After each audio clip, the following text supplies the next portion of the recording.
প্রথমে সবাইকে আমি ধন্যবাদ জানাচ্ছি। আপনারা খুব শর্ট টাইমে আপনারা এসছেন। এটা গুরুত্বপূর্ণ আরও আমি বলতে চাইছি কি ইলেকশন কমিশন কাছে আমরা বারবার চাইছি প্রোগ্রাম করতে, কিন্তু পুলিশের ক্লিয়ারেন্স অজুহাত দেখিয়ে 11th আওয়ারে আমাদের প্রোগ্রামটা বাতিল করে দেওয়া হচ্ছে। আজকে অভিষেক ব্যানার্জি নাকি আসবে শ্যামনগর ব্যারাকপুর, তার জন্যে আমাদের ব্যারাকপুর আশেপাশে নোয়াপাড়া প্রত্যেকটা প্রোগ্রাম আমাদের ক্যান্সেল করে দেওয়া। ভাটপাড়া, জগদ্দল, নোয়াপাড়া, নৈহাটি, বীজপুর অবধি আমাদের প্রোগ্রামগুলো ক্যান্সেল করে দেওয়া হচ্ছে। কত কিলোমিটার ডিস্টেন্স এখান থেকে প্রায় ধরুন 16 কিলোমিটার ডিস্টেন্স।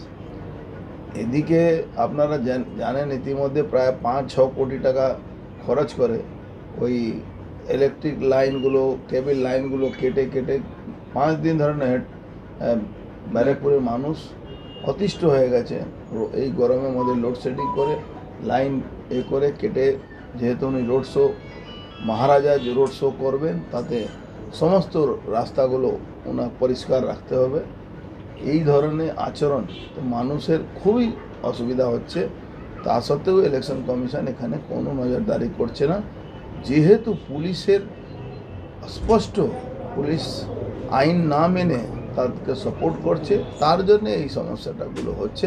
আমি ডাইরেক্ট পুলিশ কমিশনারের এগেনস্টে কি আমাদের পারমিশনটা এই থানাগুলোকে বলে এমন করে দিচ্ছে, ওখানে এনওসি দিচ্ছে না, তার জন্য ইলেকশন কমিশন বাতিল করে দিচ্ছে।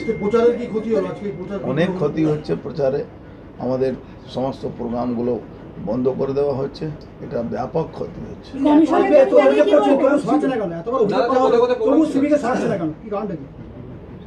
কি কারণে সরাচ্ছে না, কেন সরছে না আমি তো বলতে পারছি না, কিন্তু অত গুরুতর অভিযোগ থাকা সত্ত্বে আমাদের কর্মীদের উপরে হামলা করছে, আমাদের পারমিশন দিতে দিচ্ছে না, আমাদের প্রোগ্রাম করতে দিচ্ছে না, নানা রকম অজুহাত দেখিয়ে সেটাকে বাতিল করে দেয়। প্রধানমন্ত্রীর আসার দিনও বিজেপি কর্মীদের ঢুকতে দেয়নি।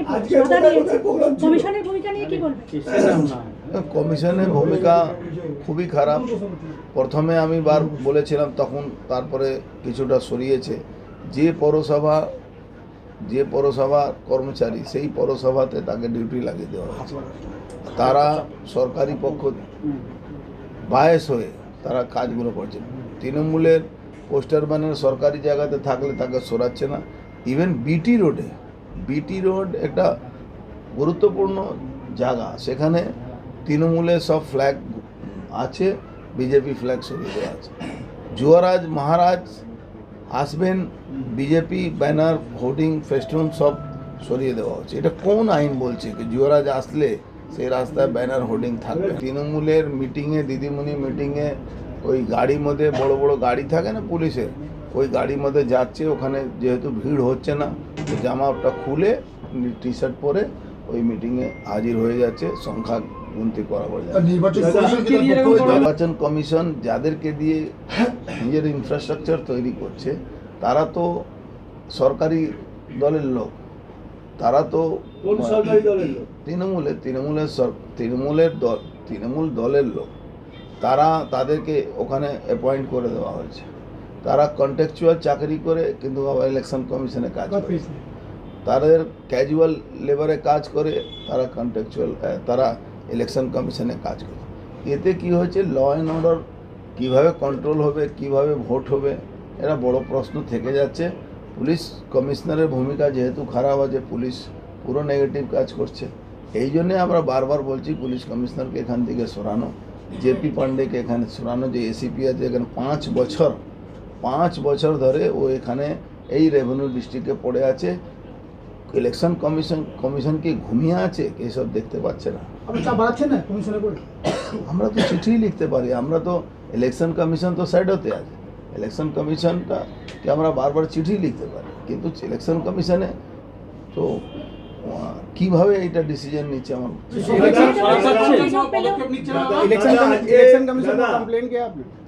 ইলেকশন কমিশনকে কমপ্লেন প্রায় 200-র উপরে কমপ্লেন করা হয়েছে, যা এদের ভূমিকা নিয়ে এরা যেভাবে বায়াস হয়ে কাজ করছে আমরা ইলেকশন কমিশনে প্রায় 200 কমপ্লেন করা হয়। কোনো কাজ হচ্ছে না। দাদা আরেকটা কথা বলছি, এই যে ডোর টু ডোর যে ক্যাম্পেনিং আপনার 3-4 দিন ধরে আপনার ক্যান্সেল হচ্ছে, আপনি যেটা অভিযোগ করছেন, আপনি তো সাধারণ মানুষের কাছে পৌঁছাতে পারছেন না, তাহলে কি সাধারণ মানুষকে কিছু আবেদন জানাবেন?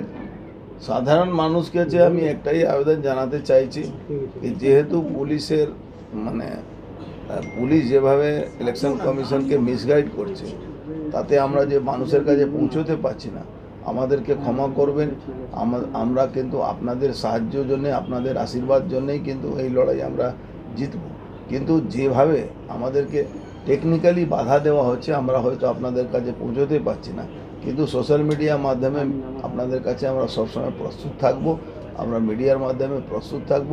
আমাদেরকে সেইভাবে কোনো ভুল না বুঝে আমাদেরকে আশীর্বাদ করবেন, কেন এরাই এই পুলিশ আর যারা সকল এটা 2 নম্বরইভাবে যে ইনফ্রাস্ট্রাকচার তৈরি হয়েছে, বেআইনিভাবে যে ইনফ্রাস্ট্রাকচার তৈরি হয়েছে, তার জন্য আমাদের অনেক অসুবিধা। কোন জায়গায় বেশি করি পাচ্ছেন না পারমিশন? ভাটপাড়া, জগদ্দল, ব্যারাকপুর, নোয়াপাড়া, এইটা আমাদের বিশেষভাবে এটা আমাদের প্রবলেম হচ্ছে। মকপলে কোনো অসুবিধা এখন পর্যন্ত হয়নি, কিন্তু মকপলে যাদেরকে দায়িত্ব দেওয়া হয়েছে তারা এখনও মনে হচ্ছে তারা আনট্রেন্ড আছে। কালকে ভাটপাড়া মক পোলিং কমিশনিং রাত 2টো অবধি চলেছে। শাসক দলে সব পারমিশন পাচ্ছে, বিরোধী দলের পারমিশন পাচ্ছেন না। শাসক দলে তো পারমিশনের দরকারও পড়ছে না, শাসক দল এমনি করছে, পুলিশ তার জন্য কিছু করছে। দাদা এই যে ইলেকশন কমিশন কাজ করছে না, এটা কি দলের উচ্চ নেতৃত্বকে জানাবেন? কোনো সরকারি কর্মী মিটিংয়ে ছিল, ওর নাম আছে পিনাকি ভট্টাচার্য, সে পিডব্লিউডির ইঞ্জিনিয়ার আছে। সে মমতা ব্যানার্জি মিটিংয়ে সশরীর ওখানে মঞ্চে উপস্থিত ছিল। আমি টুইটও করেছি, ইলেকশন কমিশনকে কমপ্লেনও করেছি। তারা আপনাকে বলা হচ্ছে পল্টুরাম, অথচ মুখ্যমন্ত্রীও তো দল চেঞ্জ করেছে। ওনার থেকেই যদি এটাকে পল্টুরাম বলে, তো ওনার থেকে শিখেছি আমরা। বলছি যে সাধারণ মানুষ, আপনি তো যেতে পারছেন, অনেকে ক্ষোভ প্রকাশ করছে আপনি পৌঁছাতে পারছেন না, দলের অনেক জায়গা আছে, কর্মীরা তাদের এলাকায় যেতে পারছেন না, এই যে যেখানে যেতে পারছেন না, কায়দাটা একটু চেঞ্জ করে দেবো। আমরা তো হেঁটে এমনি বাড়িতে যেতেই পারি, তার জন্য অসুবিধা হবে না, কিন্তু আমরা ঝান্ডা নিতে পারছি না। গাড়ির মধ্যে পদ্মফুলের ক্রস চিহ্ন এবং বিভ্রান্তমূলক একাধিক পোস্টার, এইগুলো কি পুলিশের নজরে পড়ছে না কোনো রকম? পুলিশই তো করাচ্ছে, পুলিশ তাদেরকে প্রোটেকশন দিচ্ছে। নৈহাটি জুট মিলের সামনে পাবলিক ধরে তাড়া করে ওদেরকে পিটিয়েছে, তখন পুলিশ ওদেরকে প্রোটেকশন দেওয়ার জন্য করছে। পরোক্ষভাবে আপনাকে খুনি বলেছেন মুখ্যমন্ত্রী, অথচ সেই বিষয়টা তো ওনার দলে থাকলে আমি খুনি না, ওনার দল থেকে চলে গেলে আমি খুনি হয়ে যাই। যখনই ওনার সঙ্গে থাকি আমি গুড বয় থাকি, যখনই সরে যাই তখন ব্যাড বয় হয়।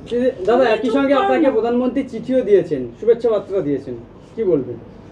প্রধানমন্ত্রীর সঙ্গে কেন মমতা ব্যানার্জিকে তুলনা করছে? কোথায় প্রধানমন্ত্রী, কোথায় উনি যার ভাষা জ্ঞান নেই, ভাষা গালাগালি করছেন প্রধানমন্ত্রীকে, যার ভাষাটা একদম কুরুচিপূর্ণ ভাষা, যে ভাষা শোনা যায় না, বলা যায় না।